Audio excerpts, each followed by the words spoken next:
তাহলে শুরু করা যাক। আপনারা তৈরি তো ডিটেকটিভ মোহর মিত্রের প্রথম কেস শোনার জন্য? আসুন শুরু করা যাক।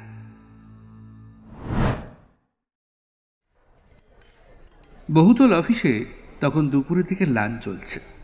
একতলার ক্যান্টিনে অফিসের অনেকেই এই সময়টা এসে বসে। ক্যান্টিনে বেশ ভিড়। অন্য পাশে কয়েকটা ছোট ছোট ঘরের মতো ব্যবস্থা করা আছে। অফিসের একটু উচ্চপদস্থ অফিসার যারা, তারা ওই ঘরে এসে বসে।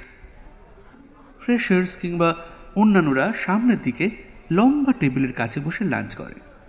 ছোট ছোট কেবিন ঘরের মতো যেগুলো রয়েছে, তার ভিতরে একটা টেবিলে দুজন মুখোমুখি বসে আছে। তাদের মধ্যে একজন বলে উঠল, আর কতদিন সময় লাগবে বিকাশ?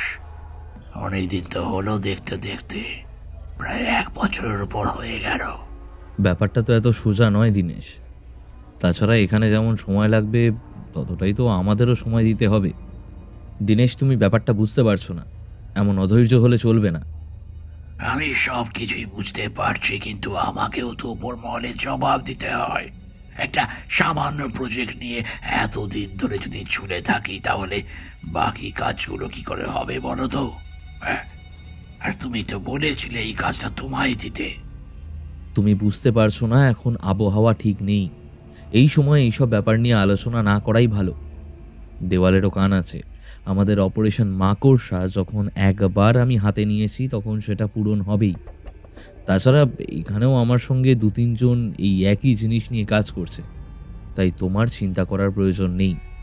আস্তে আস্তে আস্তে কথা বলো। দেখো, আমার কাজটা আমি ভালোভাবেই জানি। তোমাকে আমি শুধু 3 মাস সময় দিচ্ছি। তার মধ্যে যদি তুমি কাজটা করতে পারো তো পারো, না হলে তোমার কি হবে সেটা তুমি ভালোভাবেই জানো। দেখো, আমায় ভয় দেখিয়ে কোনো লাভ নেই। আমি তোমার এই ধমকিতে ভয় পাই না। হ্যাঁ, আমায় যেটা করতে হবে আমি সেটা করছি। এই দেখো। কথাটা বলেই লোকটা কতগুলো কাগজ বার করে দেখালো সামনের লোকটাকে। খুব মন দিয়ে কাগজগুলো দেখতে দেখতে লোকটা বলল, কাজ তো ভালোভাবেই প্রোগ্রেস করছে, কিন্তু সময়টা বড্ড বেশি লাগছে। এত বেশি সময় লাগলে তো হবে না। এরপর আমাদের দ্বিতীয় কাজ তো বাকি। এটা তো সবে প্রথম স্টেপ। এমন একটা জিনিস আমরা তৈরি করতে চলেছি, সেটা যদি একবার হয়ে যায় তাহলে ভাবতে পারছো আমরা কত অল্প সময়ের মধ্যে কত কিছু করতে পারবো। একটু সময় তো দিতে হবেই। আর বেশি কথা না বলে ফাইলটা দীনেশ নামের সামনের লোকটার হাতে ফেরত দিয়ে টেবিল ছেড়ে উঠে দাঁড়ালো বিকাশ মিশ্র। বাইরে বেরোতেই দেখা গেল তার চোখে একটা সানগ্লাস। বুট টাই পরা বিকাশ স্মার্টলি হেঁটে এগিয়ে গেল সামনের দরজার দিকে। ঠিক তখনই তার পেছন থেকে বেরিয়ে এলো দীনেশ। সে এগিয়ে গেল ক্যান্টিনের কাউন্টারের দিকে। দুজন দুদিকে চলে গেল, কিন্তু এতক্ষণ ধরে তাদের মধ্যে যে কথাগুলো হচ্ছিল সেগুলো কিন্তু কেউ জানতে পারল না। তোর কি মনে হয় মনীষা, আমি এখানে কেন ঢুকেছি? শোন ভাই, আমার জাস্ট একটাই উদ্দেশ্য। আমি এখানে কিছুদিন কাজ করে একটা এক্সপিরিয়েন্স সার্টিফিকেট জোগাড় করতে চাই। জাস্ট একটা সার্টিফিকেট জোগাড় করতে পারলেই হলো। তাছাড়া এখানে কাজের চাপও খুব একটা বেশি বলে তো শুনিনি। কথাটা তুই ঠিকই বলেছিস মোর। তাছাড়া এত কম স্যালারিতে কাজের চাপ দিলে হয় নাকি? আসল ব্যাপারটা হলো, এদের এমপ্লয়ীদের দেখবি এখানেই 2-3টে করে প্রেম করে আর এখানেই পড়ে থাকে, আর তাদের দিয়ে যেভাবেই হোক কাজ তুলিয়ে নিচ্ছে। তোর আমার মতো ছেলেমেয়েরা বেকার ঘুরে না বেরিয়ে 2 পয়সা কামিয়ে নিতে চাইছে। তা না হলে বার্গারে একটা বড় কামড় দিয়ে চিবোতে চিবোতে মোহর বলে, কিচ্ছু করার নেই ভাই, কাজের অবস্থা খুবই খারাপ। তুই তো দেখেছিস আমরা পাশ করে যে এভাবে বসে থাকবো সেটা তো ভাবতে পারিনি। সরকারি চাকরির অবস্থাও যা খারাপ, ওদিকে যে একটু সময় দেব তাতেও সেগুড়ে বালি। তাছাড়া অন্য কোম্পানিতেও তো ট্রাই করছি, ভালো কোথাও একটা লেগে গেলে অবশ্যই ছেড়ে দেব, কিন্তু তার আগে পর্যন্ত। আরে তেমন কোনো ব্যাপার নয়। এখানে কোনো উপরতলার অফিসারদের ধরে বেছে নিতে পারলে চাকরি পাকা। আর স্যালারি হু হু করে বাড়বে। ওই দেখ, ওই টেবিলে যে মেয়েটা আছে, ওই মেয়েটার নাম হলো জয়া। এখানে আমাদের মতোই বছরখানেক হলো এসেছিল। তখন একদম নামমাত্র স্যালারি আর ওই দোতলার অফিসে কাজ করতো। তারপর 4 তলার কোনো একটা স্যার, কি যেন নাম শুনেছি, ওদের মধ্যে চক্কর চলছে নাকি। সে যাই চলুক, ওর কিন্তু চাকরিটা পাকা হয়ে গেছে। তাছাড়া স্যালারিও শুনেছি নেহাত কম নয়। মোহর তাকিয়ে দেখে জয়ার দিকে। হালকা পিঙ্ক কালারের একটা হাত কাটা টপ পরে আছে সে, নিচে একটা জিন্সটা এত টাইট যেন মনে হচ্ছে এক্ষুনি জিন্সের কাপড়টা ফেটে বাইরে বেরিয়ে আসবে। এইসব দেখে মোহরের সামান্য হাসি পায়। তাছাড়া আরও কয়েকটা ব্যাপার জয়ার দিকে তাকিয়েই মোহর বুঝতে পারল ঠিক কেন 1 বছরের মধ্যে তার চাকরিটা পাকা হয়েছে আর স্যালারি হু হু করে বেড়েছে। এইসব নিয়ে এখন আর কথা বলতে কিংবা ভাবতে কোনো কিছুই ভালো লাগে না মোহরের। শুধু কোনো রকমের চাকরিটা যেমন চলছে চলুক, পাশাপাশি অন্য ভালো কোথাও একটা সুযোগ এসে গেলেই হলো। মোহর তাড়াতাড়ি বার্গার শেষ করে ফেলে। মনীষা বসে থাকলেও সে উঠে যায়। ক্যান্টিনের কাউন্টারের কাছে বিলটা দিয়ে পেছনের দিকে ঘুরতে যাবে এমন সময় একজনের সঙ্গে তার ধাক্কা লাগে। তখনই লোকটার হাত থেকে পড়ে যায় ফাইলটা। মোহর রীতিমতো থতমত খেয়ে যায়। সে চিনতে পারে এই অফিসেরই ওপরের কোনো এক বড় অফিসারের সাথে ধাক্কা লেগেছে তার। সে তাড়াতাড়ি সরি বলে কাগজগুলো তুলতে থাকে, আর তুলতে তুলতেই একটা কাগজের দিকে তার চোখ চলে যায়। কোনো একটা সফটওয়্যারের কোনো একটা কোড। আর তাছাড়া সফটওয়্যারের ব্যাপারে সামান্য নলেজ মোহরের থাকায় নতুন কোনো একটা সফটওয়্যার ফাইলের ওপর চোখ পড়তেই সে অপারেশন মাকড়সা লেখাটা দেখতে পায়। লোকটা সঙ্গে সঙ্গে নিচু হয়ে কাগজগুলো তুলতে থাকে। সরি স্যার, আমি আসলে দেখতে পাইনি। না ঠিক আছে, তুমি যতদূর মনে হচ্ছে দোতলায় কলিং ডিপার্টমেন্টে আছো, তাই না? হ্যাঁ স্যার, আপনি আমায় চেনেন? কলিং ডিপার্টমেন্টে 2 মাসের মধ্যে নতুন 3 জন জয়েন হয়েছে। সবার বায়োডাটাই আমার কাছে আছে। আসলে ওই ডিপার্টমেন্টে যে হেড রয়েছে তন্ময়, তার সাথে কথা হয়, তাই তোমাদের খবরটা আমি জানি। তুমি ছাড়া আরও 2টো মেয়ে 2 মাসের মধ্যে জয়েন করেছে। তবে কলিং ডিপার্টমেন্টে বেশি দিন কেউ টেকে না। কেন টেকে না সে কথাটা চাইলেই বলতে পারতো, কিন্তু বলল না। সামান্য হেসে কাগজগুলো তুলে নিয়ে লোকটা ফাইল বন্ধ করে চলে গেল কাউন্টারের দিকে। মোহর কাউন্টার থেকে পিছিয়ে আস্তে আস্তে ভাবল, ফাইলের মধ্যে কাগজের উপরে অপারেশন মাকড়সা লেখা কেন? আর তাছাড়া কোনো একটা সফটওয়্যারের ব্যাপারে এই কাগজপত্রগুলোতে লেখা ছিল, কিন্তু কোন সফটওয়্যার আর লোকটার নাম যেন কি সেটাও মোহর মনে করতে পারল না। আর তখনই মনীষা তাকে ডাক দেয় দোতলায় যাওয়ার জন্য। কলকাতায় এই দিকটায় মোহর একাই থাকে। বাবা একসময় এই ফ্ল্যাটটা কিনেছিল, তবে তাদের বাড়ি ব্যারাকপুরের কাছে। তার বাবা যখন আগে কলকাতার এদিকে থাকতো তখন তার কাজে লাগতো, কিন্তু এখন রিটায়ার করার পর ব্যারাকপুরের বাড়িতেই সে চলে গেছে।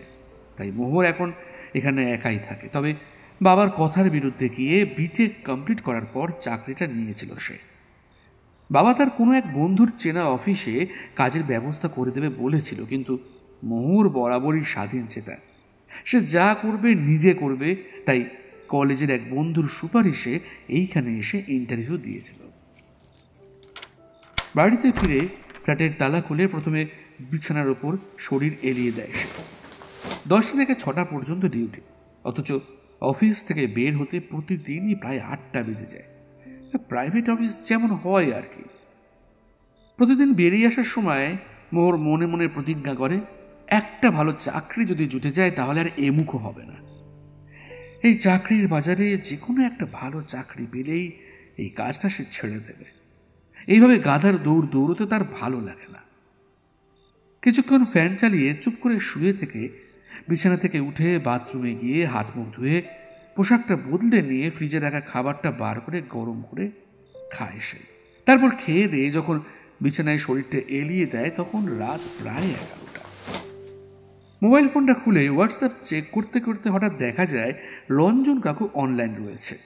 রঞ্জন কাকুকে রাতের দিকে মাঝে মাঝেই পাওয়া যায়। কি মনে হতে তাকে টেক্সট করে মোহর। নতুন কিছু বই কিনলে নাকি? অপর প্রান্ত থেকে প্রথমে মেসেজটা সিন হয় না, সিন হয় যখন তখন অপর প্রান্ত থেকে বার্তা ভেসে আসে। মোহর মেসেজ লেখে ইংলিশ টাইপিংয়ে, তবে ভাষাটা বাংলা। অপর প্রান্ত থেকে রঞ্জন কাকু কিন্তু শুদ্ধ বাংলা ভাষায় মেসেজ পাঠায় মোহরকে। নতুন বলতে তেমন কিছু কেনা হয়নি, তোকে তো বললাম কর্নেল সিরিজের বাকি বইগুলো নিয়ে যা সময় পেলে। একদম সময় পাচ্ছি না। রাতে বাড়িতে ফিরে বিছানায় শুয়ে পড়লে আর চোখ খুলতে ইচ্ছে হয় না। এই জন্যই চাকরি আর চাকর শব্দটার মধ্যে আলাদা কিছু নেই। বাবা সারা জীবন সরকারের চাকর হয়ে রয়ে গেল, আর তুই এখন হয়েছিস প্রাইভেট অফিসারদের চাকর। দুজনে সেই একই রকম। তুমি এ কথা তো বলবেই, গোটা জীবন তো তুমি এই লেখালেখি নিয়েই থেকে গেলে। তো যাদের কিছু একটা হিললে হয়ে যায় তারা তো এমন কথাই বলে। কি করব বলো, আমার হাতে তো আর অপশন নেই কিছু। অপর প্রান্ত থেকে কিছুক্ষণে নীরবতা বজায় রইল। মোহরের মুখে একটা অদ্ভুত হাসি ফুটে ওঠে। তারপরেই দেখা যায় নতুন মেসেজ। তোকে তো বলেছিলাম এখন আমার লেখা সেভাবে হয়ে ওঠে না। তুই যদি সাহায্য করিস তাহলে আবার নতুন করে লেখা শুরু করতে পারবো। তাতে যেটুকু ইনভেস্টমেন্ট হবে সেটা আমার, আর যেটুকু লাভ হবে সেখান থেকে তোর কিছু থাকবে, আর বাকিটা আমার। তাছাড়া তোর আঁকার হাত তো খারাপ নয়। হঠাৎ করে মোহরের মুখটা কালো হয়ে যায়। মোবাইলটা বিছানার ওপর রেখে আবার সিলিংয়ের দিকে তাকায় সে। সাদা সিলিং ফ্যানটা বনবন করে ঘুরছে। আঁকার হাত কখনোই খারাপ ছিল না মোহরের। উচ্চ মাধ্যমিকের পর বারবার সে বলেছিল আর্ট কলেজে ভর্তি হবে, কিন্তু বাবা মা জোর করে তাকে ভর্তি করায় বিটেক করার জন্য। তখন একমাত্র এই রঞ্জন কাকুই তাকে বলেছিল বিটেক না পড়তে। কিন্তু রঞ্জন কাকু তাদের রক্তের সম্পর্কে কেউ নয়, সে বাবার এক বন্ধু।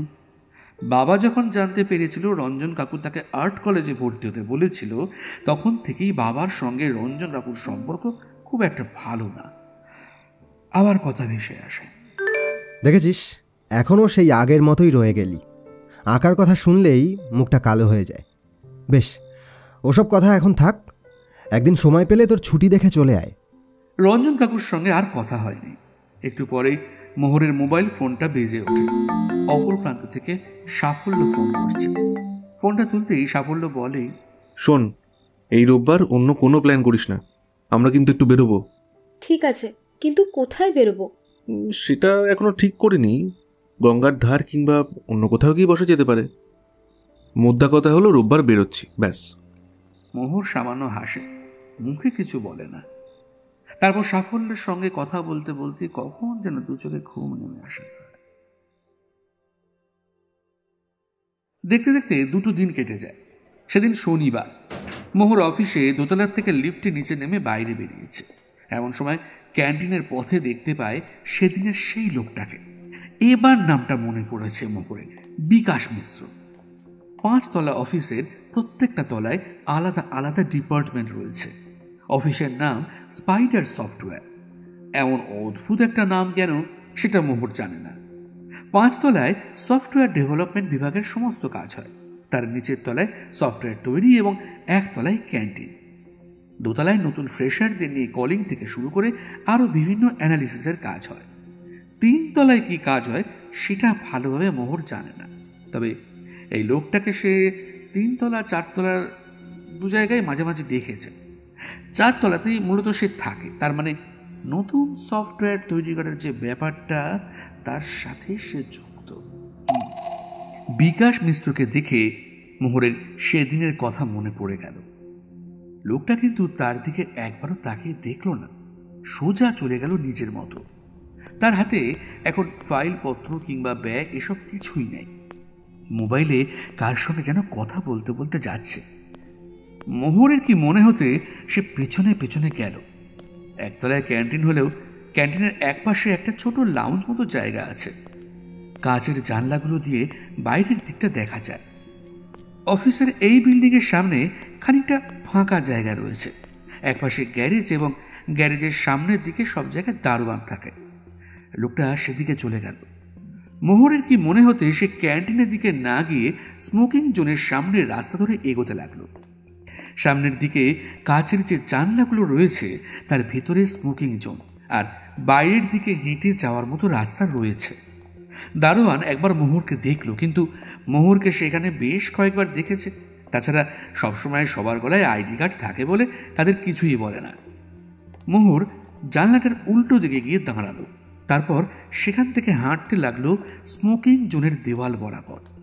কাচের জানলায় এখানে ওখানে সামান্য ফাঁক রয়েছে, তাই ভেতরে কেউ কথা বললে বাইরে পুরোপুরিভাবে শোনা না গেলেও অল্প অল্প শোনা যায়। মোহর কাজটা কেন করলো সে নিজেও জানে না, তবে হাঁটতে হাঁটতেই তার কানে এলো বিকাশ মিশ্রের গলার আওয়াজ। সে ভেতর থেকে বলছে, একবার তুমি এখানে এসেছো, কিন্তু আর এসো না। হ্যাঁ, আমি তোমায় বলছি তো, কাজ খুব ভালোভাবে এগোচ্ছে। আশা করছি বেশ কয়েকদিনের মধ্যে আমাদের অপারেশন সার্থক হয়ে যাবে। ফোনের অপর প্রান্তে কে আছে সেটা বুঝতে পারল না মোহর, তার কথাও শুনতে পারল না। বিকাশ মিশ্র আবার বলল, একবার কাজটা হয়ে গেলে শুধু এই কোম্পানি কেন, বাকি সবাইকে আমরা টেক্কা দিতে পারবো। এমন একটা ব্যাপার যদি বাইরে বের করা যায় তাহলে তুমি বুঝতে পারছো। কিন্তু আমাদের ধৈর্য ধরতে হবে আর খুব সাবধানে থাকতে হবে, যেন কেউ আমাদের ব্যাপারে না জানতে পারে। হঠাৎ মোহরের মাথার ভেতরে এই কথাটাই গিয়ে ধাক্কা দিল, কোম্পানি। ইয়েস, তাহলে কি অপারেশন মাকড়সা মানে? হ্যাঁ, একটু খটোমটো হলেও এই কোম্পানির নামটাও তো স্পাইডার অর্থাৎ মাকড়সা দিয়ে। তার মানে কি অপারেশন মাকড়সা মানে এই কোম্পানির কোনো ক্ষতি করতে চাইছে কেউ? মোহর ভালো করে কথাগুলো শোনার জন্য কাচের জানলাটার আরো কাছে এগিয়ে গেল। ঠিক তখনই ভেতর থেকে বিকাশ মিশ্র কাচের জানলার সামান্য ফাঁক দিয়ে বুঝতে পারল বাইরের দিক থেকে কেউ যেন জানলার দিকে এগিয়ে এসেছে। বিকাশ মিশ্র আর কোনো কথা বলল না, চুপ করে এক পা করে জানলার দিকে এগিয়ে যেতে লাগলো। জানলার কাছে গিয়ে একটা হ্যাচকা টানে জানলাটা খুললেই জানলার কাছে হেলান দিয়ে দাঁড়িয়ে থাকা মোহরকে দেখতে পাবে বিকাশ মিশ্র। এদিকে মোহর স্থির হয়ে দাঁড়িয়ে রয়েছে আরো কথা শোনার জন্য। বিকাশ মিশ্র এক পা করে সামনের দিকে এগোচ্ছে, আর মোহরের মনে হচ্ছে তার বুকের ভেতর হৃৎপিণ্ড যেন ধকধক করছে। এসব কি শুনছে সে? বিকাশ মিশ্রকে সে আগে কয়েকবার দেখেছে। তাছাড়া মনীষার কাছে শুনেছে কোম্পানির অবস্থা খুব একটা ভালো নয়, বিশেষ কিছু কারণে তাদের ক্ষতি হচ্ছে। কোম্পানির ভেতরের কেউ যেন কোম্পানির তথ্য বাইরে পাচার করে দিচ্ছে। তাহলে কি বিকাশ মিশ্র তাদেরই একজন? মোহর জানালায় হেলান দিয়ে রয়েছে, এমন সময় পেছন থেকে দারোয়ান বলে ওঠে, তুমি এখানে কি করছো? কথাটা শুনে মোহর সঙ্গে সঙ্গে পেছনের দিকে তাকায়। দারোয়ান এই দিকে এসে পড়েছে। মোহরকে জানলার কাছে ঝুলে থাকতে দেখেই সে মোহরকে কথাটা বলেছে। মোহর মুখে আর কোনো কথা বলে না, দ্রুত ছুটে যায় পেছনের দিকে। বিকাশ মিশ্র সতর্কভাবে নীরবে এগিয়ে আসে জানলার দিকে। তবে জানলা থেকে বিকাশ মিশ্র মাত্র 5 হাত দূরে থাকলেও মোহর ততক্ষণে কাছের জানলা ছাড়িয়ে অনেকটা দূরে চলে গেছে। দারোয়ান অবাক হয়ে যায়, কাছের জানলার কাছে মেয়েটা কি করছিল? এই ভেবে সে এগিয়ে যায় জানলার কাছে। জানলার কাছে মুখটা নিয়ে কিছু দেখতে যাবে, এমন সময় বিকাশ মিশ্র জানলাটা খুলে ফেলে। হঠাৎ করে বাইরে দারোয়ানকে দেখে বিকাশ মিশ্র যেমন অবাক হয় তেমন দারোয়ানও অবাক হয়ে যায়। বিকাশ মিশ্র বলে ওঠে, কি ব্যাপার, তুমি এখানে কি করছো? আমি না স্যার, ওই মেয়েটা। বিকাশ মিশ্র দ্রুত জানলা দিয়ে বাইরের দিকে তাকায়, কিন্তু না, বাইরে তো কেউ নেই। ততক্ষণে মোহর ছুটে চলে এসেছে ক্যান্টিনের দরজার দিকে। কোনো রকমে ক্যান্টিনের ভেতরে ঢুকতেই মনীষাকে দেখতে পায়। মনীষা একটা টেবিলের কাছে বসে আছে। তার টেবিলের এক পাশেই এসে বসেছে সেদিনের সেই জয়া নামের মেয়েটা। জয়া মোহরের দিকে তাকিয়ে একবার হাসে, কিন্তু মোহর তখন রীতিমতো হাঁপাচ্ছে। কি হলো তোমার? আরে এইভাবে হাঁপাচ্ছ কেন? কি হয়েছে তোমার? মোহর মাথা নাড়ে। যে কথাগুলো সে শুনেছে সেগুলো যদি সত্যি হয় তাহলে বিকাশ মিশ্রের উপরে নজর রাখতে হবে। নিশ্চয়ই কিছু একটা হচ্ছে এখানে, আর সেটা সে কাউকে বলবে না, নিজেই দেখার চেষ্টা করবে। কারণ তাদের ডিপার্টমেন্টে যে হেড রয়েছে সেই তন্ময় একবার তাকে বলেছিল, মোহর, কাজের জায়গাটা কাজের মতো করে রাখবে, তার সঙ্গে পার্সোনাল লাইফ কখনো মেশাতে যাবে না। দুটো কিন্তু আলাদা। তুমি যত তাড়াতাড়ি এটা বুঝতে পারবে ততই তোমার পক্ষে ভালো। না হলে প্রাইভেট কোম্পানিতে টিকে থাকা কিন্তু তোমার পক্ষে সম্ভব হবে না। মোহর মনে মনে বলে, না না, অন্য কাউকে না, কথাটা একমাত্র রঞ্জন কাকুকেই বলতে হবে। তারপর যদি মনে হয় তখন নয় সাফল্যকে জানাতে হবে। অপারেশন মাকড়সা মানে এই কোম্পানি অর্থাৎ স্পাইডার সফটওয়্যার কোম্পানির কেউ ক্ষতি করতে চাইছে, আর তার সঙ্গে এই বিকাশ মিশ্র হাত মিলিয়েছে।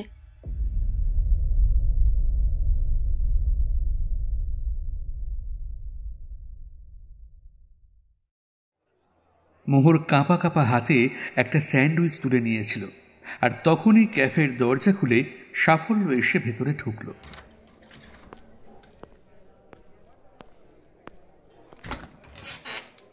আরে কি হয়েছে? তুই তখন থেকে এমন করছিস কেন আমায় বলতো? কিছু না রে, ওই শরীরটা খুব একটা ভালো না, তাই আর কি। তুই বল। আমার তো ছুটি থাকেই না, এই একটা ছুটি পেয়েছি তাই তোকে বললাম আসতে। আর তোর মনটা খুব খারাপ যা বুঝছি। কি হয়েছে আমায় বলবি? এভাবে মন খারাপ করে বসে থাকলে তো চলে না। দেখ, তুই তো জানিস আমি একটা নতুন কোম্পানিতে কাজে জয়েন করেছি। আমি তো কলিং ডিপার্টমেন্টে আছি, তবে ওই কোম্পানিতে কিন্তু একটা কম্পিউটার সফটওয়্যার প্রোগ্রামিং ডিপার্টমেন্ট আছে, একদম ওপর তলায়। কোম্পানিতে কিছু একটা হচ্ছে, মানে কোম্পানির একজন অফিসারের কিছু কথাবার্তা আমার ঠিক ভালো লাগছে না। ভেতরে ভেতরে ওরা বোধহয় কোম্পানির কোনো ক্ষতি করতে চাইছে। ও এই ব্যাপার? আরে এসব তো প্রত্যেকটা কোম্পানিতেই থাকে। যত বড় বড় কোম্পানি দেখবি তার ভেতরে এমন কিছু লোকজন থাকবে যারা কোম্পানির ক্ষতি করতে চাইবে। কোম্পানি তাদের সহজে চিনতে পারে না। এরা কোম্পানির ভেতরে থেকে কোম্পানির অজান্তেই কোম্পানিকে নষ্ট করে দেয়। এই যে পশ্চিমবঙ্গের এত বড় বড় কারখানা বন্ধ হয়ে গেল, এর পেছনে আসল কারণ হলো এই ধরনের কিছু বিশ্বাসঘাতক প্রভাবশালী কর্মচারী। তারা কারখানার ভেতরে থেকে ইউনিয়ন এবং মজুরদের মধ্যে নিজেদের লুকিয়ে রেখে আস্তে আস্তে কারখানার ক্ষতি করে। তবে এসবের মধ্যে খানিকটা পলিটিক্যাল রঙও আছে। আমি তো জানি, তোকে কিছু বললেই তুই জ্ঞান দেওয়া শুরু করবি, এই কারণেই তোকে কিচ্ছু বলি না।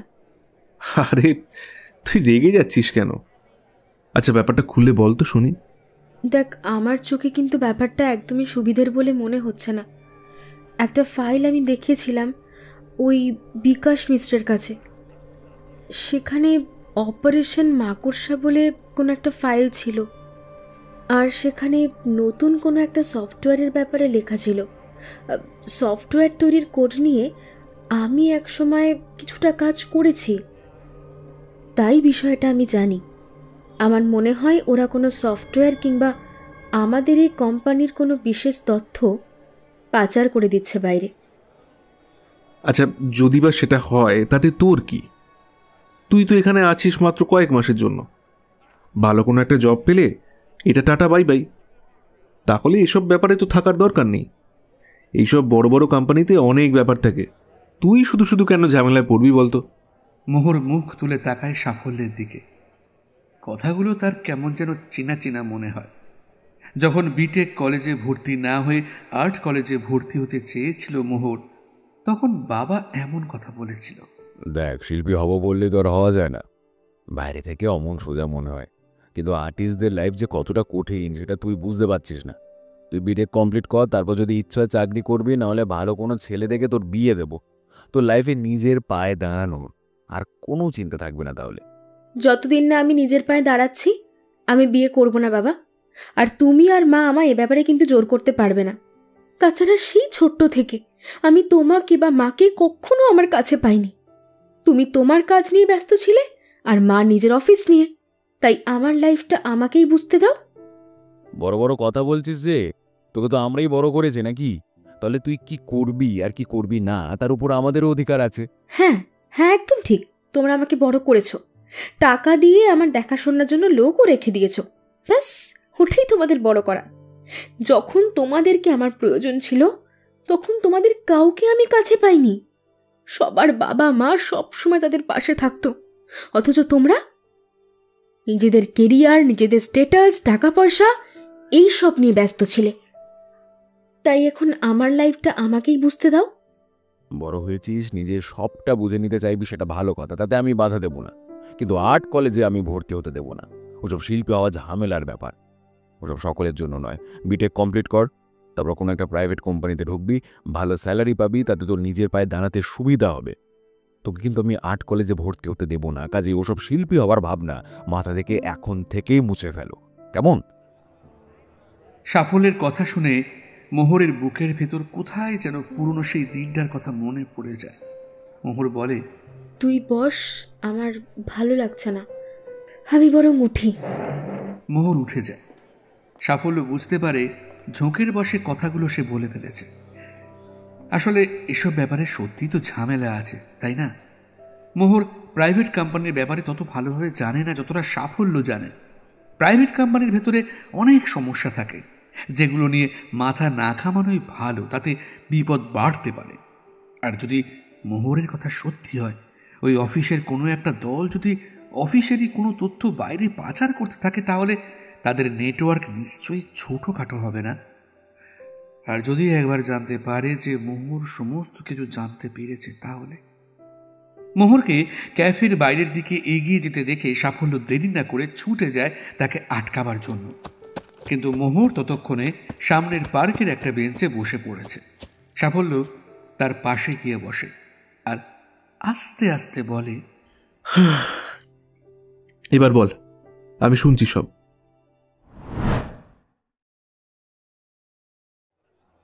দেখ, আমার কিন্তু এটা অনেক আগে থেকেই মনে হচ্ছে। তোরা তো জানিস আমি 4 তলায় থাকি। আমাদের কাজটা হলো সফটওয়্যার তৈরি করা। যে কোডিংগুলো নিয়ে কাজ হয় তার বিভিন্ন ডিপার্টমেন্ট আমাদের দেখতে হয়। কোথাও কোনো ভুল কিংবা নতুন কিছু অ্যাপ্লাই হলে সেগুলো নিয়েই আমাদের কাজ। বাকিটা বোঝানো মুশকিল। তবে আমার কিন্তু এই সমস্ত বিষয়ে আইডিয়া খুব একটা বেশি নেই। একটা টিম আছে, তার মধ্যে আমি আছি, এইভাবেই কাজ চলছে। তোদের যেমন এক্সপিরিয়েন্স, আমারও তেমনই এক্সপিরিয়েন্স। কিন্তু যদি ওই বিকাশ মিশ্র এই সমস্ত কিছুর সঙ্গে জড়িয়ে থাকে আর তার একটা টিম আমাদের এই অফিসে থাকে, তাহলে তাদের খুঁজে বার করা তো সহজ ব্যাপার নয়। আর সবচেয়ে বড় ব্যাপার হলো, শুধুমাত্র একটা ফোন কল বা তো একটা কাগজের ওপর ডিপেন্ড করে তো আমি আর উপর মহলে কিছু বলতে পারবো না, তাই না? ওই ভুলটা একদম করবি না। তোর বন্ধু সাফল্য তোকে যে কথাগুলো বলেছে সেগুলো মিথ্যে বলেনি। প্রাইভেট অফিসে, কর্পোরেট লাইফে অনেক কিছুই হয়। এগুলো থেকে যত দূরে থাকবি তত ভালো। আর আমি তো বলবো তুই এসব ব্যাপার ভুলেই যা। কাজ করতে এসেছিস, কয়েক মাস কাজ করবি, দেখবি তোর কোনো সমস্যা হবে না। কিন্তু এইসবে জড়িয়ে পড়লে খুন পর্যন্ত হয়ে যেতে পারিস। জয়ার কথায় চমকে উঠল মোহর, কিন্তু বুঝতে পারল জয়া তাকে মিথ্যে বলেনি। প্রায় সপ্তাহখানেক ধরে জয়ার সঙ্গে তাদের কথাবার্তা বেড়েছে।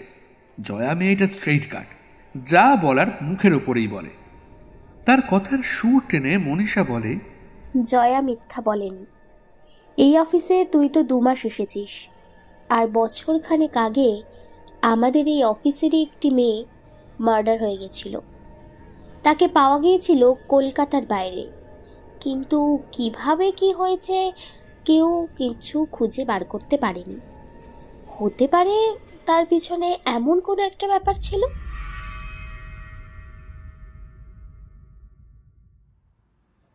মোহর সামান্য ভয় পেয়ে যায়।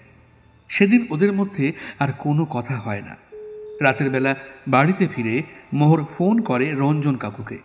অপর প্রান্ত থেকে রঞ্জন কাকু ফোন ধরে বলে, কি ব্যাপার, আজ হঠাৎ করে তুই আমায় ফোন করলি? কি করব বলো তো, যাকেই এইসব কথা বলছি সেই আমাকে বলছে ব্যাপারটা থেকে দূরে থাকতে, কিন্তু আমি তো পারছি না। তুমি তো জানো, কোনো একটা ব্যাপার আমার মাথায় ঢুকলে সেটা চট করে বাইরে বের হয় না। দেখ, আমি তোকে এখান থেকে দূরে থাকতে বলবো না, তাহলে তুই ভীতু হয়ে যাবি আর পরবর্তীতে কোনো সময় কোনো কিছু মনে হলে সেটা নিয়ে তখন জানার আগ্রহ হারিয়ে বসবি। কাজে আমি তোকে এমন কথা কখনোই বলতে পারি না। তবে একটা কথা বলবো, যা করবি খুব সাবধানে করবি। ওদের লোক কে কে রয়েছে, কোথায় রয়েছে, তার কোনো কিছুই কিন্তু তুই জানিস না, তাই কাউকে বিশ্বাস করবি না। মোহরের মনের ভেতর আত্মবিশ্বাসটা ফিরে এলো। মোহর দেখতে পেল বাবা ফোন করছে। ফোনটা ধরল না। রঞ্জন কাকুর সঙ্গে আরো কিছুক্ষণ কথা বলে ফোনটা নামিয়ে রাখল। দেখতে দেখতে আরো 3টে দিন কেটে যায়। সেদিন মোহর একতলায় নিজের অফিস ঘর থেকে বেরিয়ে লিফটে করে 4 তলায় চলে যায়। এই অফিসে কারোর কোথাও যেতে বাধা নেই। সে 5 তলা পর্যন্ত যেতে পারে, তবে ছাদে যাওয়া যায় না। প্রত্যেক তলার সামনের দিকে লম্বা টানা ব্যালকনি। গোটাটা কাচ দিয়ে ঘেরা হলেও ব্যালকনির কাছে দাঁড়িয়ে বাইরের দিকে বড় রাস্তা এবং উল্টো দিকের একটা বড় ফ্ল্যাট বাড়ি দেখা যায়। 4 তলার কাছে আছে পাশাপাশি 4টে বড় বড় অফিস ঘর। একপাশে ছোট ছোট 3টে কেবিন। 3টে কেবিনের মধ্যে একটাতে বিকাশ মিশ্র বসে। সেটা মোহর এর মধ্যে জানতে পেরেছে। সে হাঁটতে হাঁটতে এগিয়ে যায় শেষের দিকে। কেবিনের ভেতরের দিকে চোখ রাখতেই দেখা যায় বিকাশ মিশ্র একটা চেয়ারে বসে আছে। কেবিনের ভিতরে পর্দা দেওয়ার ব্যবস্থা আছে, কিন্তু পর্দাটা বোধহয় বিকাশ মিশ্র কোনো কারণে দেয়নি। তাকে বেশ উত্তেজিতভাবে কারোর সঙ্গে কথা বলতে দেখা যায়। মোহর মনে মনে ভাবে, বিকাশ মিশ্র এই অফিসের বড় একজন অফিসার। তার নিচে নিশ্চয়ই আরও অনেকে আছে যারা তার হয়ে কাজ করছে।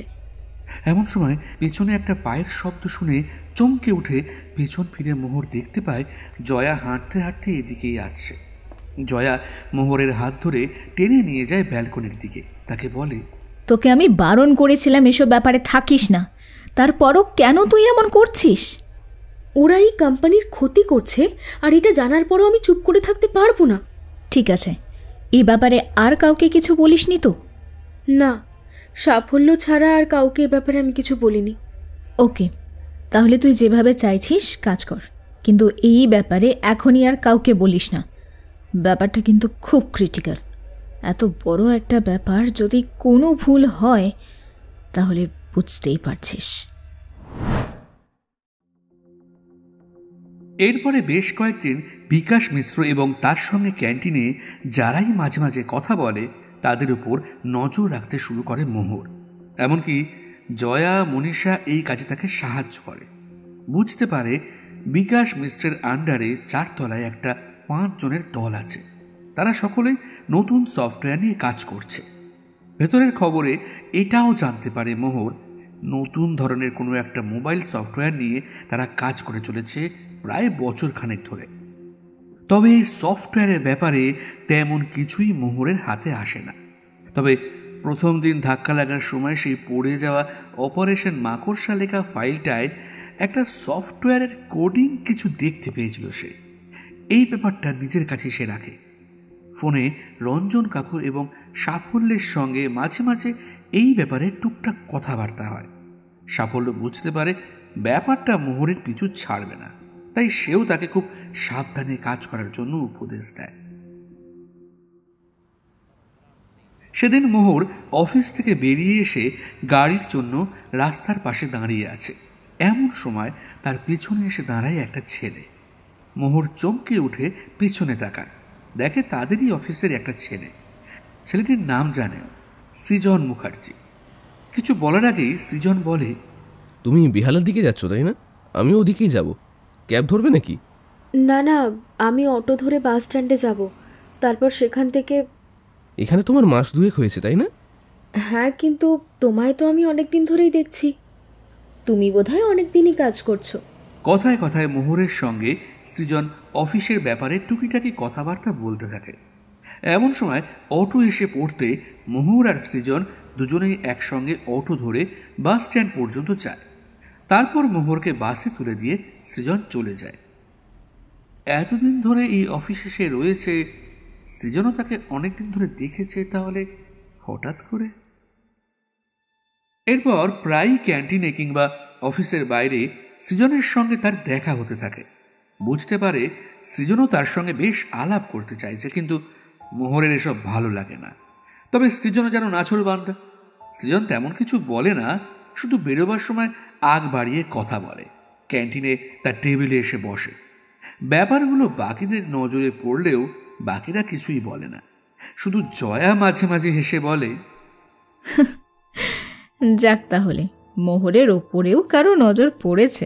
আমার এসব একদম ভালো লাগে না। দেখতে দেখতে কয়েকটা দিন কেটে যায়। বিকাশ মিশ্র হঠাৎ করে কোথায় যেন নিরুদ্দেশ হয়ে যায়। মোহর খোঁজ নিয়ে জানতে পারে বিকাশ মিশ্র অফিসের কোনো একটা কাজে বেঙ্গালুরু গিয়েছে, 3-4 দিনের মধ্যে ফিরে আসবে। মোহরের মনে হয় এটাই সুযোগ। জয়ার সাহায্যে প্রথমে বিকাশ মিশ্রের কেবিনের একটা ডুপ্লিকেট চাবি জোগাড় করে সে। তারপর একদিন লাঞ্চ টাইমে সে গিয়ে ঢোকে বিকাশ মিশ্রের কেবিনে। অন্যান্য ডিপার্টমেন্টগুলোর মতোই তাদের তলায় তাদের ডিপার্টমেন্টের হেডের যেমন কেবিন, তেমনই দেখতে বিকাশ মিশ্রের কেবিনটা। কিন্তু কিছু একটা যেন মোহর খুঁজতে থাকে, সেটা পায় না। এদিকে কেবিনের মধ্যে সিসিটিভি ক্যামেরা চালু থাকার কথা, তবে এই কাজে মোহর কাজে লাগিয়েছিল সৃজনকে। কিছুক্ষণের জন্য বিশেষ করে ওই কেবিনের সিসিটিভি ক্যামেরা যাতে বন্ধ করে রাখা যায় তার ব্যবস্থা সৃজন করেছিল। তার মধ্যে মোহর খুঁজে বেড়ায় সেই ফাইলটা। একসময় খুঁজতে খুঁজতে তার হাতে এসে পড়ে সেই ফাইলটা খুলতেই অপারেশন মাকড়সা লেখাটা চোখে পড়ে এবং তার নিচে এই অফিসের বেশ কিছু ব্লুপ্রিন্ট ছাড়াও একটা নতুন সফটওয়্যারের ব্যাপারে বেশ কিছু ডিটেলস রয়েছে। ওইটা নিয়ে চলে আসতে যাবে এমন সময় কার যেন পায়ের শব্দ শোনা যায়। তাড়াতাড়ি ওটা আবার জায়গা মতো রেখে সে কেবিনের ভেতরে একপাশে এসে লুকিয়ে পড়ে। যে এদিকে এসেছিল সে কিন্তু ভেতরে আসে না, সে অন্য একটা কেবিনের দিকে গিয়ে দরজা খুলে ঢুকে যায়। মোহর খুব তাড়াতাড়ি বেরিয়ে আসে সেখান থেকে, তারপর দরজা বন্ধ করে দিয়ে বাইরে বেরিয়ে আসে।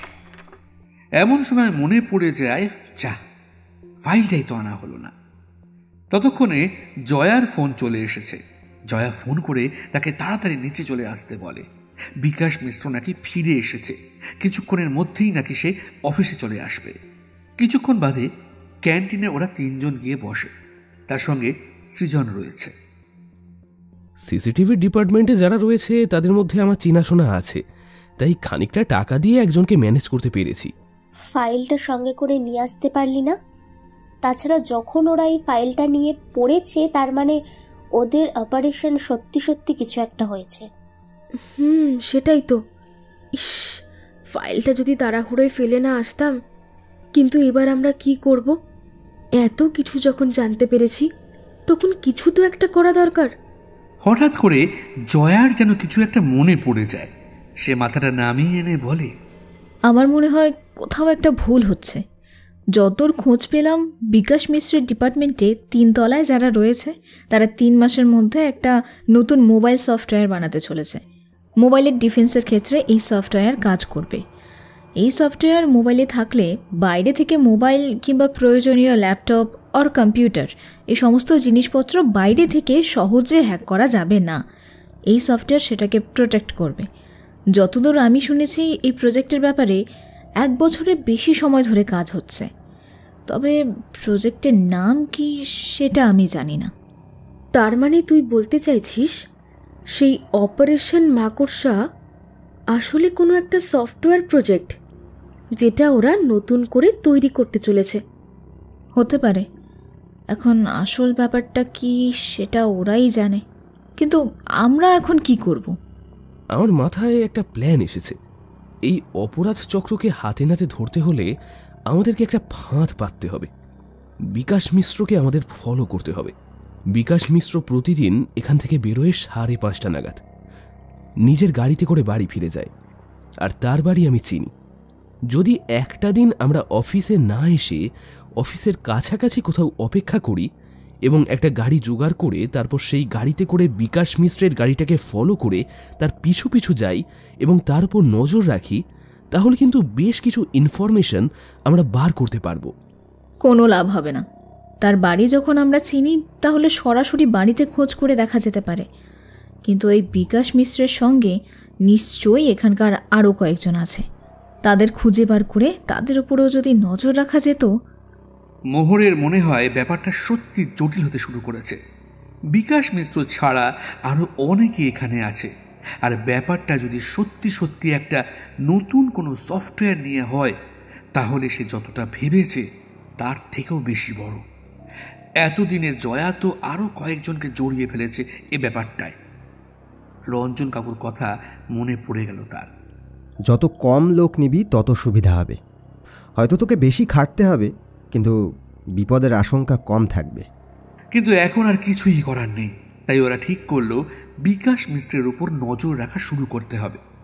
এরপর ওরা 4 জন মিলে একটা পরিকল্পনা করলো এবং সেই পরিকল্পনা অনুযায়ী কাজ চলতে লাগলো।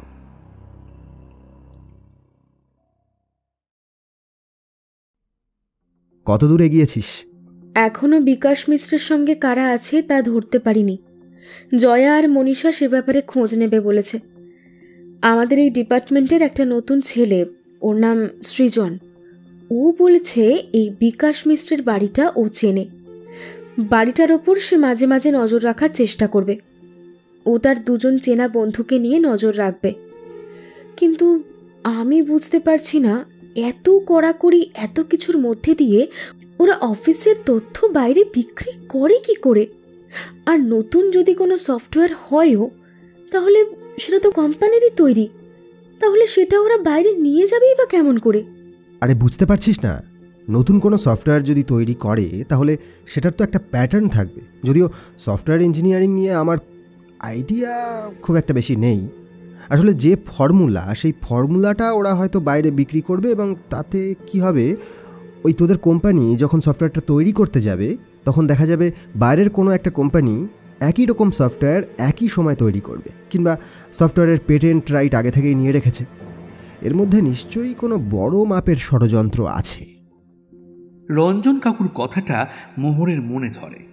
সেদিন অনেক রাত পর্যন্ত জেগে সে পরপর সমস্ত ঘটনাগুলো ভাবতে থাকে, আর তারপরেই মনে পড়ে যায় প্রথম দিনের কথা, যেদিন বিকাশের সাথে মোহরের ধাক্কা লাগে। সেদিন বিকাশ মিশ্রের সঙ্গে কেউ একজন দেখা করতে এসেছিল, কিন্তু সে কে? মোহরের মনে হয় তাদের ডিপার্টমেন্টের হেড তন্ময় স্যান্ডালের সঙ্গে একবার কথা বললে ভালো হতো, কিন্তু বলা তো যায় না সে নিজেও যদি বিকাশ মিশ্রের সঙ্গে থাকে। মোহর বুঝতে পারে এই ব্যাপারে সে কারোর কাছ থেকে সাহায্য পাবে না, কিন্তু একবার বাবাকে বলে দেখবে, যদি বাবা কিছু করতে পারে।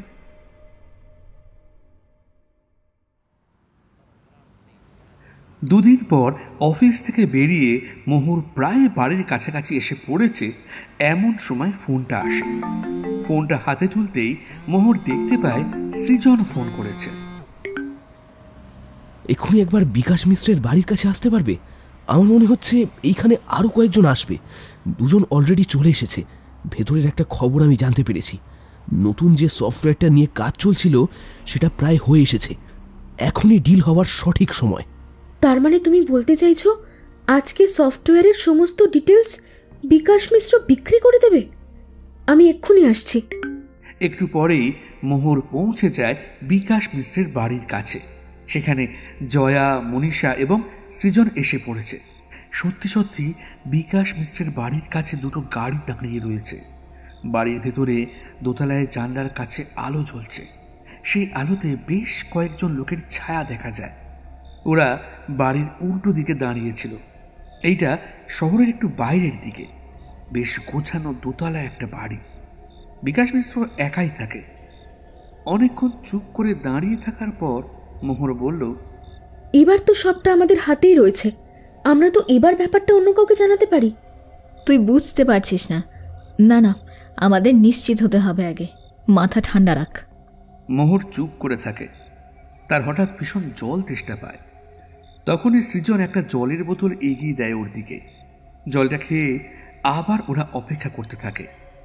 অল্প অন্ধকার নেমে আসছে। ওরা 4 জন এগিয়ে যায় বাড়িটার পাঁচিলের কাছে। ওরা দেখলো একটা গাড়ি বেরিয়ে গেল, আরেকটা গাড়ি দাঁড়িয়ে আছে। তার মানে ভেতরে কয়েকজন আছে। ওরা আর কিছুই বলে না। মোহর উঠে দাঁড়াতে যাবে, এমন সময় তার মাথাটা ঝিমঝিম করে ওঠে। সে একটা হাত পাঁচিলের ওপর রেখে পাঁচিল ধরে দাঁড়াতে যাবে, এমন সময় তার মাথাটা ঘুরে আসে। চোখ বন্ধ হওয়ার আগের মুহূর্তে সে দেখতে পায় জয়া, মনীষা, সৃজন তার মুখের উপর ঝুঁকে পড়েছে। বুঝতে পারছিস না সুব্রত? আরে তোর মেয়ের কোনো একটা বিপদ হয়েছে। অফিস থেকে বেরিয়ে বাড়িতে ফিরেই আমায় ফোন করার কথা ছিল। অফিসের একটা জটিল ব্যাপারে এসে জড়িয়ে পড়েছে। দেখ রঞ্জন, আমার মেয়েটার সঙ্গে কথা বলে তুই একই ওর মাথার আরও বেশি খেয়েছিস। আমি বাবা হয়ে ওর কাছে কোনোদিন দাম পাইনি। ওহ বাবারে বাবা, আরে এখন এসব তর্ক বিতর্ক করার সময় নয় সুব্রত, বোঝ। তোর লালবাজারে জানাশোনা রয়েছে, তাছাড়া তুই বেহালা এলাকার সমস্ত কিছু জানিস। একবার কথা বলে দেখ, যদি ওর মোবাইলটা ট্র্যাক করা যায়, মোবাইলটা ট্র্যাক করে লোকেশনটা জানা গেলে আমরা কিছুটা হলেও সাহায্য করতে পারবো। আমার মনে হচ্ছে মেয়েটা বিপদে পড়েছে, বিপদাপদ কিছু একটা হয়েছে। বেশ, আমি কথা বলে দেখছি, কিন্তু মেয়েটার যদি কিছু হয়ে যায় তাহলে কিন্তু এর জন্য তোকে আমি ক্ষমা করব না। রঞ্জন আর কিছু না বলে ফোন নামিয়ে রাখে। সুব্রত সঙ্গে সঙ্গে বেহালা থানায় এবং আরও একজনকে ফোন করে। এরপর ট্র্যাক করা হয় মোহরের নাম্বার, আর দেখা যায় বেহালা থেকে বেশ খানিকটা দূরে একটা জায়গায় মোহরের মোবাইলটা শেষবারের মতো অফ হয়েছে। আর দেরি করে না মোহরের বাবা সুব্রত মিত্র। তখনই পুলিশের সঙ্গে কথা বলে বেরিয়ে পড়ে সেই জায়গার উদ্দেশ্যে।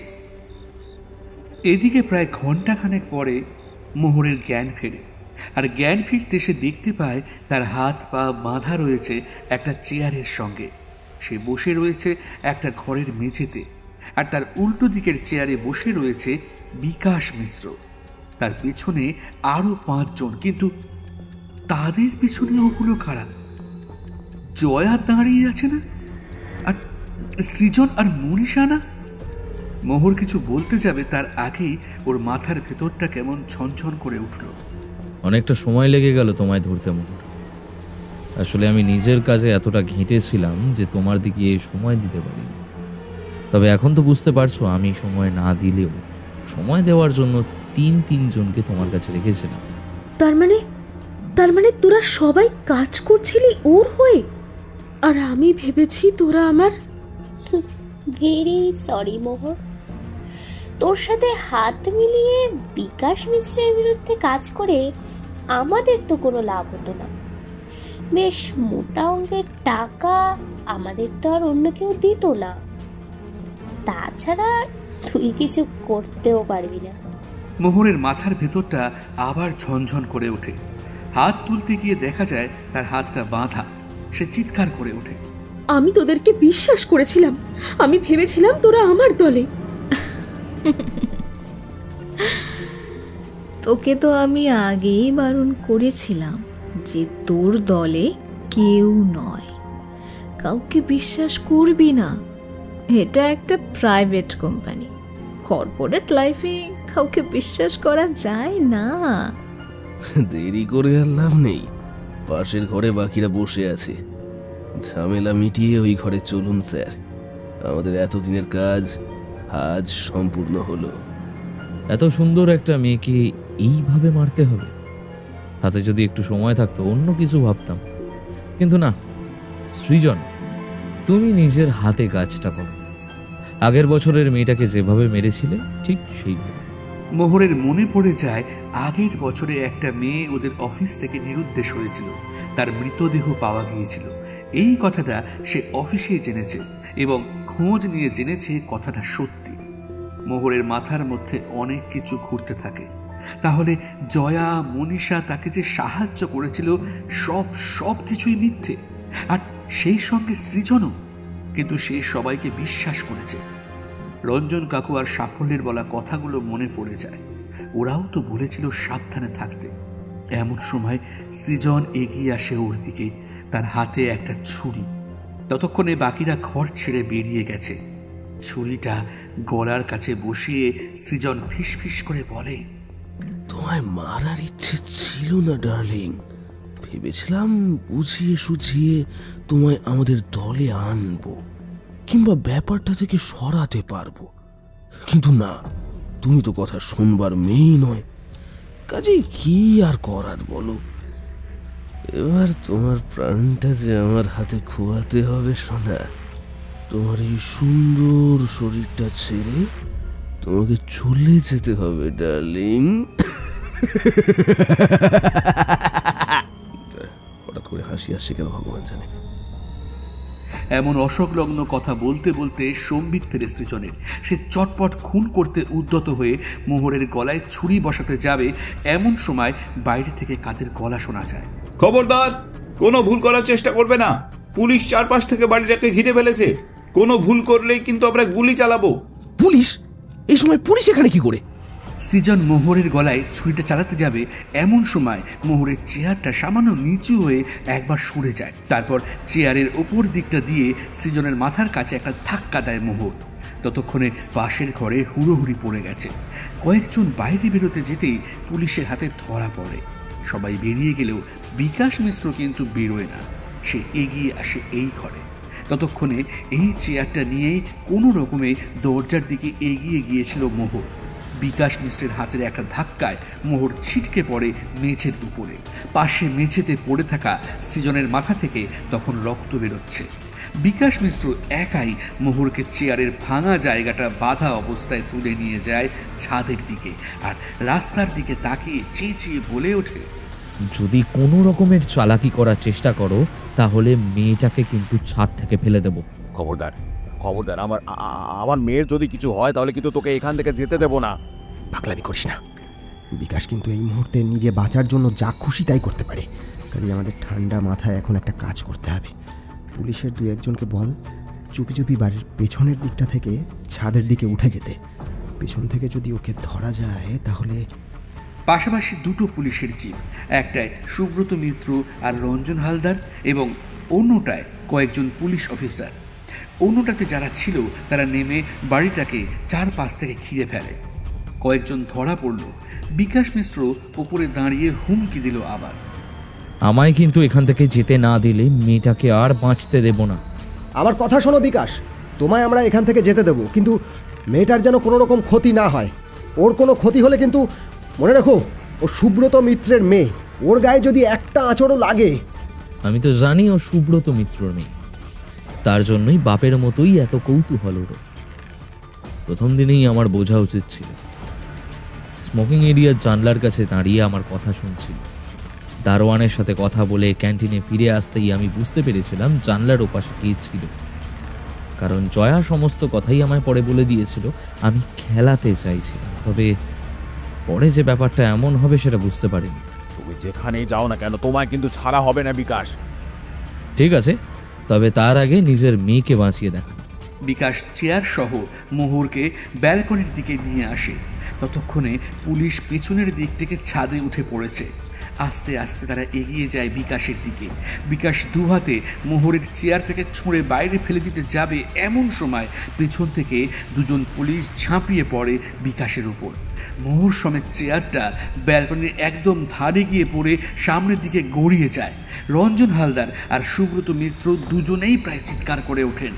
জিপ থেকে নেমে আসেন সামনের দিকে, কিন্তু ততক্ষণে মোহরের হাতের বাঁধনটা কোনোভাবে খুলে গেছে। সে একটা হাতে ব্যালকনিটাকে ধরে কোনো রকমে ঝুলে থাকে, আরেকটা হাত চেয়ারের সঙ্গে বাঁধা অবস্থায় ঝুলতে থাকে। মোহর, মোহর, সাবধানে, সাবধানে, আমরা এক্ষুনি আসছি। জিপ থেকে নেমে রঞ্জন আর সুব্রত দুজনেই ছুটে যায় বিকাশের বাড়ির দিকে। সিঁড়ি দিয়ে ওপরে উঠতে শুরু করে। ততক্ষণে দুজন পুলিশের সাথে বিকাশের হাতাহাতি শুরু হয়েছে।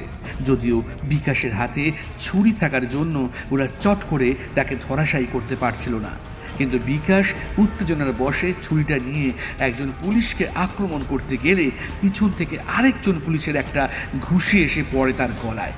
সঙ্গে সঙ্গে ছুরিটা ছিটকে যায় এক পাশে। কয়েকজন পুলিশ দৌড়ে গিয়ে ধরে ফেলে বিকাশ মিশ্রকে। তখন বিকাশ চিৎকার করে বলে ওঠে, আমায় ধরে রাখতে পারবেন না, তোমার অনেক ওপর মহল পর্যন্ত হাত আছে, তোমাদের সবাইকে আমি দেখে নেব। এদিকে রঞ্জন সুব্রত ছুটতে ছুটতে এগিয়ে যায় ব্যালকনির কাছে। তখনও মোহর তার একটা হাত দিয়ে ধরে রয়েছে ব্যালকনিটা। তার একটা হাত ধরে রঞ্জন, আর কাঁধের কাছটা ধরে টেনে তোলে সুব্রত। দুজনে মিলে তাকে তুলে এনে চেয়ারের বাঁধন খুলতেই মোহরের জল ভরা চোখ দেখে তখন দুজনেই আবেগপ্রবণ হয়ে পড়ে।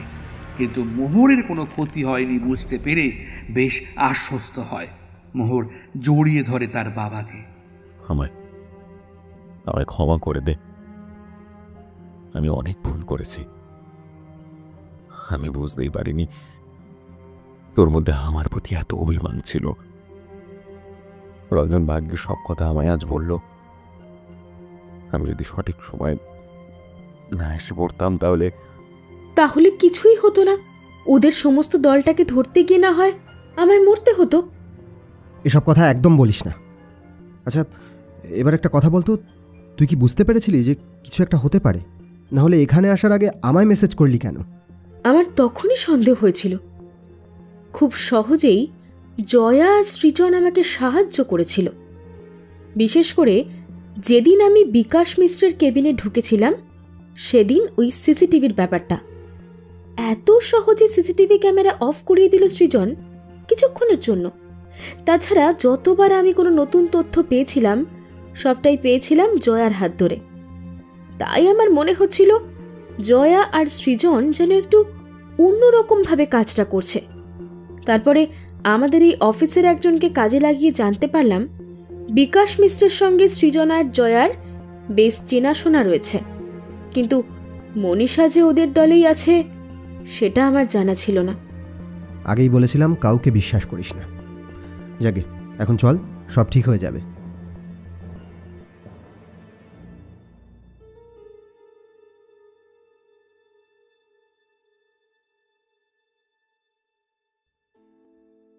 পরে মোহর সবই জানতে পারল।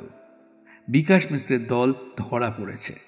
ওই সফটওয়্যার ডেভেলপমেন্ট টিমে এবং নতুন সফটওয়্যার তৈরির টিমে বিকাশ মিশ্রের একদল লোক ছিল যারা সমস্ত তথ্য বাইরে অন্য একটা কোম্পানিকে বিক্রি করত। তাছাড়া নতুন যে সফটওয়্যার তৈরির কথা চলছিল তার পুরো ডেটাই সেই রাতে বিক্রি করে দেওয়ার কথা ছিল অন্য একটা কোম্পানিকে।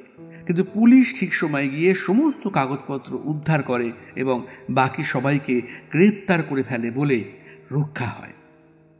কোম্পানির তরফ থেকে পুরস্কার স্বরূপ মোহরের পদোন্নতি হয়। এখন মোহরের যা স্যালারি তাতে তার অসুবিধা হওয়ার কথা নয়, কিন্তু মোহর কাজটা ছেড়ে দেয়। সে ফিরে যায় ব্যারাকপুরে তার বাবা মায়ের কাছে। সন্ধ্যের দিকে রঞ্জন কাকুকে ফোন করতে রঞ্জন কাকু বলে, কিরে, শুনলাম তোর অফিস থেকে মেল করেছিল তোর পদোন্নতি হয়েছে, তাহলে চাকরিটা ছেড়ে দিলি কেন? একটা খুশির খবর আছে রঞ্জন কাকু, বাবা রাজি হয়েছে, আমি আর্ট কলেজে ভর্তি হব। কথাটা শুনে রঞ্জন কাকুর মুখে একটা হাসি ফুটে ওঠে। ফোনের অপর প্রান্তে হলেও যেন মোহর সেটা দেখতে পায়। তারপর বলে, এই তো খুব শিগগির ভর্তি হব, তোমার বাড়িতে একদিন আসব। তবে আমি একা নই, আমার সঙ্গে কিন্তু সাফল্যও আসবে। বেচারা বড্ড ভয় পেয়েছে জানো এসব ব্যাপারে। তুমি তো জানো ও কতটা ভীতু। দেখ, বেশি সাহসী হওয়াটাও মাঝে মাঝে ভালো হয় না, বুঝলি তো? কত বড় বিপদের মধ্যে পড়েছিলি বলতো। সময় মতো আমায় মেসেজ করেছিলি আর তোর বাবা রাজি হয়েছিল, না হলে তোর মোবাইল নাম্বার ট্র্যাক করে যাওয়াটাই তো কঠিন হয়ে যেত। যাই হোক, এবারে আর্ট কলেজে ভর্তি হওয়া, আঁকতে আরও বেশি করে সময় দে, আর সময় করে একদিন চলে আয়, বুঝলি? তোর জন্য নতুন দুটো গল্পের বই খুঁজে বার করেছি। তাহলে তো এই সপ্তাহতেই আসতে হচ্ছে। আচ্ছা একটু ধরো কাকু, সাফল্য ফোন করছে, আমি এখন রাখি। হ্যাঁ। মোহর ফোনটা রাখতেই সাফল্যের ফোন এসে পড়ে। ফোনটা ধরতেই অপর প্রান্ত থেকে সাফল্য বলে ওঠে, আরে বাস, তোকে তাহলে পাওয়া গেল। হ্যাঁ, এত ব্যস্ত তুই? শোন, পরের রবিবার আমি ফাঁকা আছি, কোনো প্ল্যান করি? পরের রবিবার আমিও তো ফাঁকা আছি, কিন্তু এবার তোর প্ল্যান নয়, এবার কিন্তু আমার প্ল্যান। ওই দিন আমরা রঞ্জন কাকুর বাড়িতে যাব। অনেক দিন ধরে নিয়ে যাব বলেছিলাম। রোববার চল, বুঝলি? আর শোন, তোকে আমার অনেক কথা বলার আছে। সাফল্য ধৈর্য ধরে শুনতে থাকে। মোহর এক এক করে বলতে থাকে সমস্ত কিছু। এই কয়েকদিন রাগে সে সাফল্যের সঙ্গে কথাই বলেনি। আজ সমস্ত কিছু একটু একটু করে বলতে থাকে সে। তখনও কি জানতো ওরা দুজনে যে অপারেশন মাকড়সা মোহরের গোটা জীবনটাই বদলে দেবে আগামীতে?